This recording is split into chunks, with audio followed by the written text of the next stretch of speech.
And what is the secret to finding the optimal bedtime? And what do lions have to do with it? Here with the skinny on sleeping well is WSJ contributor Heidi Mitchell and Dr. Rafael Pelayo, a clinical professor in the Division of Sleep Medicine at the Stanford School of Medicine. Thanks to both of you for joining us.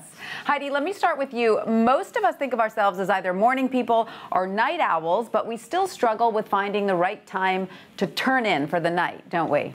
I mean, I can speak hand about this. Last night, it was Sunday night, I think, oh, I'll get a good night's sleep before the start of the week, get in bed at 9:30, and there's just no way that my body wants to go to sleep at 9:30. We're hardwired to need whatever it is between six and a half and 8 hours. And if I went to bed that early, my body just doesn't want me to. It knows I'm going to be up at 5 in the morning, which is just not exactly where I want to be. I hear you. I am definitely a night owl, and left to my own devices, I would stay awake till the wee hours.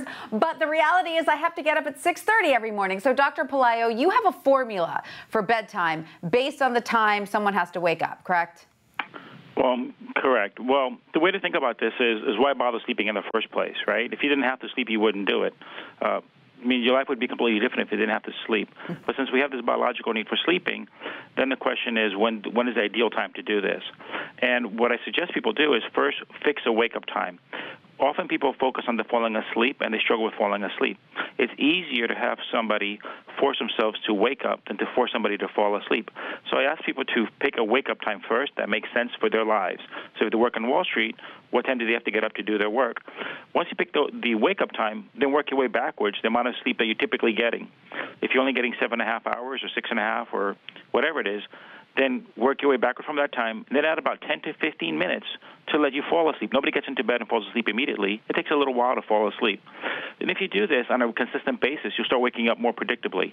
The mistake most people do is they think they'll wake up depending on how they slept.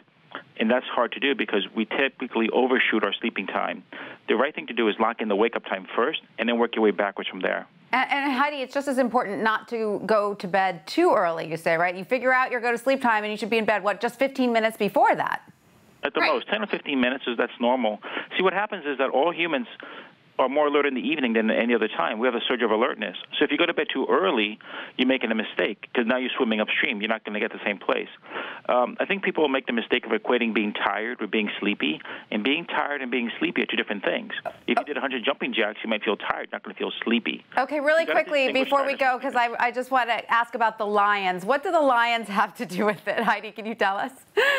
Oh, Dr. Pelayo would be much more excited to tell you about this, but I can tell you that during the late afternoon when the lions are asleep, that's when we can be sleepy again. So our alertness, it really dates back to cave days. So it's why Dr. Pelayo told me we won't get tired after breakfast, but we'll get tired after lunch because we're safe then. So the sleep is really built around our need for our safety around us. So we won't be tired, sleepy unless we really feel safe in an environment where we can go to sleep in a safe home, in a safe environment, our family's safe, no lions. I love that. A biological basis for the afternoon siesta.